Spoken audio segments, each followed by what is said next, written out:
ഞാൻ കണ്ടോണ്ടിരിക്കണ സ്വപ്നം വീണ്ടും വീണ്ടും കണ്ടോണ്ടിരിക്കണു. നീ എന്ത് സ്വപ്നം കാണുന്നത്? ഒരു കോഴി വന്നെന്റെ കണ്ണു കുത്തണത്. അയ്യോ, കോഴി കണ്ണോണ്ടി പോലെ. ഇതേപോലത്തെ ഒരു സ്വപ്നം എന്റെ മുത്തശ്ശിയും കാണാറുണ്ടായിരുന്നോ. ഒരു കാക്ക വന്ന് എന്റെ മുത്തശ്ശിയുടെ കണ്ണിൽ കുത്തുന്നത്. പക്ഷെ ആ പ്രശ്നം ഞങ്ങൾ പരിഹരിച്ചു. എങ്ങനെ?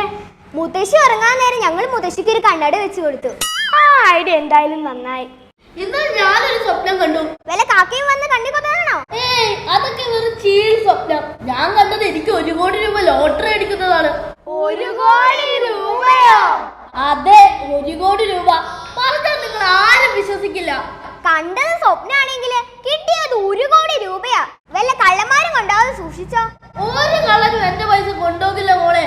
അത് കിട്ടിയപ്പോൾ തന്നെ ഞാൻ ബാങ്കിൽ ഇട്ടിട്ടാണ് എഴുന്നേറ്റത്. അതെന്തായാലും നന്നായി. കിട്ടിയപ്പോ തന്നെ ബാങ്കിൽ ഇട്ടിട്ട് കണ്ണു തുറന്നത്. പിള്ളേരെ, നിങ്ങളാണോ പുറത്തെ ടാപ്പ് തുറന്നിട്ടത്? എന്തോരും വെള്ളം വെറുതെ പാഴായി പോയത്. ടീച്ചറെ, ചെന്ന് ടാപ്പ് അടയ്ക്കട്ടെ? വേണ്ട, ഞാൻ അടച്ചിട്ടുണ്ട്. ഒന്ന് മുഖം കഴുകിട്ട് വരാം. നീ അല്ലേടാ ഒരു പ്രാവശ്യം മുഖം കഴുകിട്ട് വന്നത്? ഒന്നുകൂടി കഴുകണം. നിങ്ങൾ അറിഞ്ഞോ, എന്റെ വല്യമ്മ വാതിൽപ്പടിയിൽ തട്ടി വീണ് കാലൊടിഞ്ഞു. അയ്യോ, എന്നിട്ട് ആശുപത്രിയിൽ കൊണ്ടുപോയപ്പോൾ കാല് ഓപ്പറേഷൻ ചെയ്യുന്നതിന് പകരം കണ്ണ് ഓപ്പറേഷൻ ചെയ്തു. എന്താ? കണ്ണ് കാണാത്തോണ്ടാണല്ലോ വാതിൽപ്പടിയിൽ തട്ടി വീണത്. അതുകൊണ്ടായിരിക്കും ആദ്യം കണ്ണ് ഓപ്പറേഷൻ ചെയ്തത്. കീറി പറഞ്ഞ ജീൻസും ഷർട്ടും ഇട്ട് പുറത്തൊരു ധർമ്മക്കാരൻ വന്നിട്ടുണ്ട്. നമുക്ക് വല്ല ചില്ലറ പൈസയും കൊടുത്ത് പറഞ്ഞു വിടാം. ഇന്ത്യയിലുണ്ടെങ്കിൽ നീ വല്ലതും കൊടുത്തു ഇവിടെ. എടാ, അത് ധർമ്മക്കാരനല്ല, ഇവിടെ സിനിമാറ്റിക് ഡാൻസ് പഠിപ്പിക്കാൻ വരുന്ന മാഷാ. മാഷെന്താ ഈ വേഷത്തില്? മാഷിനെന്താ ഡ്രസ് മേടിക്കാൻ കാശില്ലേ? എടാ അപ്പു, നീ ഈ ലോകത്തിലൊന്നല്ലേ ജീവിക്കണത്? ഇപ്പത്തെ പുതിയ ഫ്രീക്കന്മാരുടെ ഫാഷൻ ഇങ്ങനെയാ. ഞാൻ കരുതി മുടിയും നീട്ടി വളർത്തി കുളിക്കാൻ കിടക്കുന്നത് അഫ്രീക്കെന്ന്. അങ്ങനെയും ഉണ്ടല്ല. അതിന്റെ കൂടെ മുഷിഞ്ഞ ചീഞ്ഞ നാല് വസ്ത്രങ്ങളും ധരിക്കും. ഇങ്ങനെയൊക്കെ കാട്ടിക്കൊണ്ട് നടന്നാൽ മറ്റുള്ളവർ കറുപ്പ് തങ്ങില്ലേ? ഇങ്ങനെയുള്ളവരോടൊക്കെ മറ്റുള്ളവർക്ക് ആരാധനയാണ്.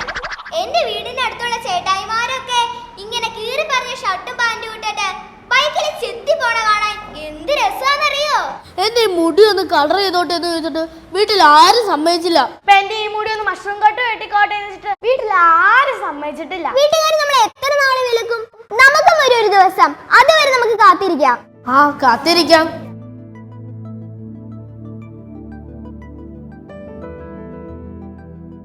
എന്താ ആരുടെയും മുഖത്തൊരു സന്തോഷമില്ലാത്തത്?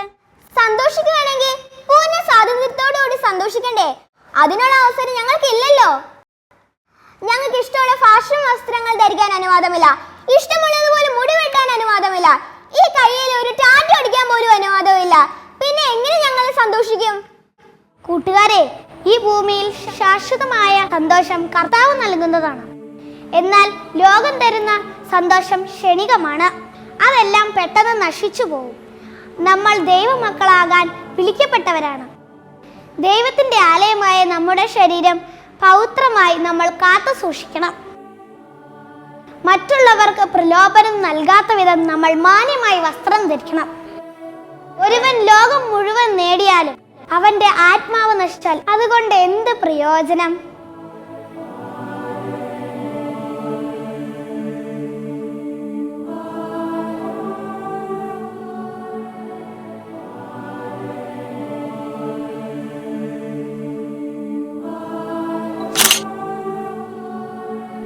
നിങ്ങൾ ഈ ലോകത്തിന് അനുരൂപരാകരുത്. പ്രത്യുത നിങ്ങളുടെ മനസ്സിൻ്റെ നവീകരണം വഴി രൂപാന്തരപ്പെടുവിൻ.